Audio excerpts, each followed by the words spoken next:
31 और 1 नवंबर 2024 को आप सभी को 2 दिन आपके पास है, 31 तारीख को भी 1 तारीख को तुलसी में यह विशेष उपाय आपको करना है ताकि आपके मनचाहे संतान प्राप्त हो और परिवार से रोग मिटे, कर्ज की समस्या दूर हो और आप सभी जिस कामना के तहत, जैसे कई लोग प्रतियोगी परीक्षा के लिए करते हैं उपाय को, कई लोग जो है ट्रांसफ़र के लिए भी इस उपाय को करते हैं और साथ के साथ परिवार में धन लक्ष्मी का आगमन हो, इसके लिए आपको यह उपाय करना है। 2 दिन का मौका है, गुरुवार भी सुंदर दिन है, शुक्रवार भी श्रेष्ठ तिथि है, तो दोनों दिन भी कर सकते हैं, किसी एक दिन भी कर सकते हैं।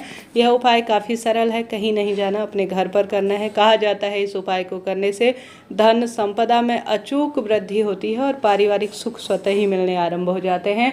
कार्तिक का महीना है, अमावस्या की तिथि है, तो कहना ही क्या है, इस उपाय से तो चमत्कार होना ही है। इस उपाय को करने के लिए आप 3 स्थानों में से एक स्थान पर जाए। कितने स्थान? 3 स्थान। तो यह स्थान देवतुल्य हैं और पितृतुल्य भी हैं। उसमें है तुलसी का पौधा, केले का वृक्ष या पीपल का वृक्ष। ठीक है, 3 स्थान है, केला, पीपल और तुलसी। ठीक है, तीनों में से एक स्थान जाना है, तीनों में नहीं जाना, इस बात का ध्यान रखें। 3 स्थानों में से एक स्थान पर जाना है। कोई भी एक व्यक्ति कर सकता है, महिला करती है तो परिवार का सुधार कर लेती है, पुरुष भी कर सकते हैं, बच्चे बड़े लड़के सब कर सकते हैं। आप सभी को उपाय को करने के लिए पूर्व या उत्तर दिशा की ओर बैठ जाना है। गुरुजी कहते हैं पूर्वाभिमुख होकर इस उपाय को कीजिएगा। सबसे पहले आप सभी को इसमें जो है लंबी बत्ती का ही प्रयोग करना है क्योंकि धन लक्ष्मी का ही दिन है।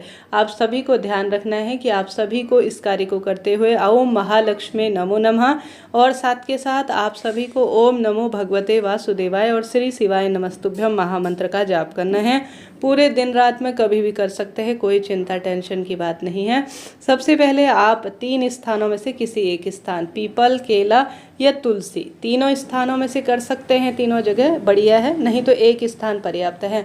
मान लेते हैं आप जो है इसे अपने घर पर तुलसी पर कर रहे हैं, तो सबसे पहले आसन लगाकर बैठें। 1 चुटकी हल्दी और कच्चा दूध आप सभी को एक कटोरी में ले जाकर अपनी मनोकामना कहते हुए तुलसी की जड़ में डालना है। उसके बाद आपको साफ स्वच्छ जल भी डाल देना है। नियमित रूप से अपनी मनोकामना बोलें, अपना नाम गोत्र बोलें और प्रभु के नाम मंत्र का स्मरण कर कर कच्चा दूध और हल्दी समर्पित करें और जल का लोटा भी समर्पित करें। उसके बाद आप सभी को जो है दीपक प्रज्वलित कर लेना है। जल चढ़ाने के बाद हमेशा दीपक प्रज्वलित किया जाता है, तो आपको जो है लंबी बत्ती का घी का दीपक प्रज्वलित करना है। उसमें भी 1 चुटकी चावल का दाना आपको डाल देना है और 1 चुटकी हल्दी डालनी है। नारी के जीवन में गुरुजी कहते हैं जब दुख बढ़ रहे हो तो 1 चावल का दाना आप दीपक में डाल देते हैं तो भाग्य बदल जाते हैं। तो आप सभी को 1 दाना चावल का उस दीपक के अंदर रखकर छोड़ देना है। उसके बाद आप सभी को क्या करना है कि आप अपने साथ जो 1 चुटकी हल्दी लेकर गए हैं उससे आप सभी को तुलसी की जड़ में स्वास्तिक बना लेना है। ठीक है, तुलसी की जड़ में हल्दी से आपको स्वास्तिक बनाना है और उसके ऊपर जो आपने दीपक लगा रखा है उसे रख देना है।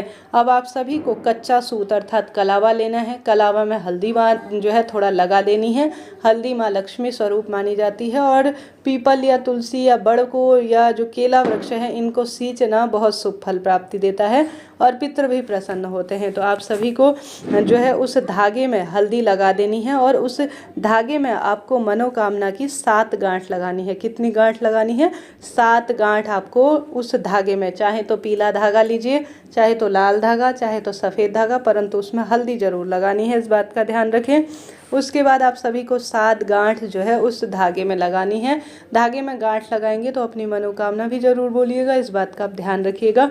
फिर आप सभी को अपनी मनोकामना कहते हुए तुलसी की जड़ में या केला या पीपल वृक्ष की जड़ में मुझे पुत्र की प्राप्ति हो, मेरा मनचाहा विवाह हो, मेरे बच्चों की नौकरी लग जाए, कर्ज से मुक्ति हो जाए और पारिवारिक सुख मिलना शुरू हो जाए, ऐसी प्रार्थना करते हुए आप सभी को इसे बांध देना है। कच्चे सूत को, जो भी तुलसी की जड़ में कच्चा सूत मनोकामना का धागा लगाकर अपने नाम गोत्र बोलकर बांध देता है और जो मैंने पहले आपको दूध और हल्दी वाला और दीपक स्वास्तिक वाली बात बताई वह कर लेता है तो बिना मांगे उसकी कामना सिद्ध हो जाती है। तो पूरे दिन रात्रि में 2-3 है आपके पास, चाहे तो 1 तारीख को करें चाहे तो 31 को करें, परंतु करने का प्रयत्न करें। फिर देखिए कैसे भाग्य बदलता है और दुर्भाग्य सदा सर्वदा के लिए दूर होता है। जो व्यक्ति जीवन में समस्याओं से जूझ रहा है उस तक यह वीडियो शेयर कर दीजिए और आप सभी को मेरी तरफ से बहुत सारी शुभकामनाएं दीपावली के पावन पर्व की।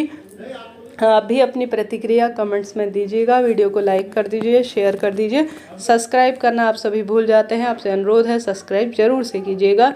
बढ़ते हैं दूसरे सर्वश्रेष्ठ उपाय की तरफ। जैसे कि सबसे अच्छा दिन है कार्तिक अमावस्या, और कार्तिक अमावस्या में जो लक्ष्मी मैया है वह पीपल वृक्ष की जड़ में वास करती है। आप सभी को अपनी मनोकामना कहते हुए पीपल वृक्ष की जड़ में आवश्यक रूप से लंबी बत्ती का दीपक पितरों का स्मरण करते हुए जरूर से प्रज्वलित करना है, एक दीपक।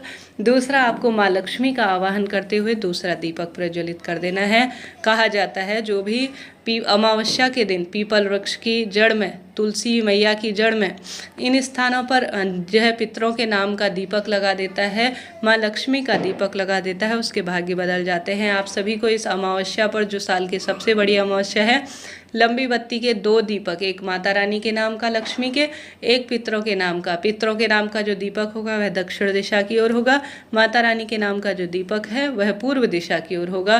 पीपल वृक्ष की जड़ में कच्चा आपको थोड़ा सा दूध, पीपल वृक्ष की जड़ में काले तिल, अपनी मनोकामना कहते हुए, हरिहर का स्मरण करते हुए, श्री शिवाय नमस्तुभ्यम मंत्र का जाप करते हुए, पितृ देवताओं का स्मरण करते हुए कच्चे दूध और काले तिल से पीपल को सींचना है।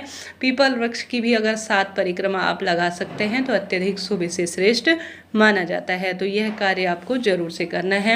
इस महीने पीपल, बड़, आंवला, बेलपत्र, इनको सींचना, इनकी पूजा करना बहुत शुभ और श्रेष्ठ माना जाता है, आप सब जानते होंगे। शिवलिंग पर भी आप सभी को कच्चा दूध, काले तिल और गंगा जल जरूर से समर्पित करना चाहिए। ऐसा करना बहुत सुखद परिणाम देने वाला होता है, रोग दोष कष्ट संकट पीड़ा से मुक्त करता है जीवन को। तो आप सभी हार रहे हैं, दुख पा रहे हैं, कष्ट कर्ज में घिरे हुए हैं, तो तुलसी का यह उपाय, पीपल का यह उपाय जरूर से कीजिएगा, भाग्य की रेखाएं प्रबल होंगी। साथ के साथ शिवलिंग पर आप सभी को आवश्यक रूप से चने की दाल समर्पित करना है। ऐसा करने से भी बहुत सुख मिलता है, रोग दोष कष्ट संकट पीड़ा से मुक्ति मिलती है। माता लक्ष्मी का सुंदर दिन है, उनके नाम का दीप दान करें, हरि चिंतन करें, प्रभु के नाम मंत्र का जाप करें, पितरों के नाम का दान पुण्य तर्पण करें, अपने आप ही भाग्य की रेखाएं बदल जाएंगी, शारीरिक मानसिक पीड़ाओं से मुक्ति मिलेगी और जीवन में आने वाली सभी विपदा कटना आरंभ हो जाएंगी। आप सभी आवश्यक रूप से लक्ष्मी पूजन के साथ साथ गरीब जरूरतमंद व्यक्ति जो कहीं भूखे हैं, प्यासे हैं, उनके साथ दिवाली मनाते हैं, उनको दान में देते हैं, तो फिर निश्चित रूप से आपके जीवन में भी बदलाव हो ही जाता है। तो आप सभी को ज़्यादा से ज़्यादा इन कार्यों को करना है, फिर देखिए कैसा चमत्कार आता है। खूब दीप दान करें, अन्न दान करें, जल दान करें, वस्त्र दान करें और पितरों की सेवा पूजा में अपना ध्यान लगाएं। फिर देखिए माता लक्ष्मी और पितृ देवताओं की कृपा से अपने घर परिवार में कैसे धन धान्य में वृद्धि होती है। आप सभी से अनुरोध है, खूब सुंदर स्वरूप में दान पुण्य करें, माँ लक्ष्मी की सेवा करें। हर हर महादेव।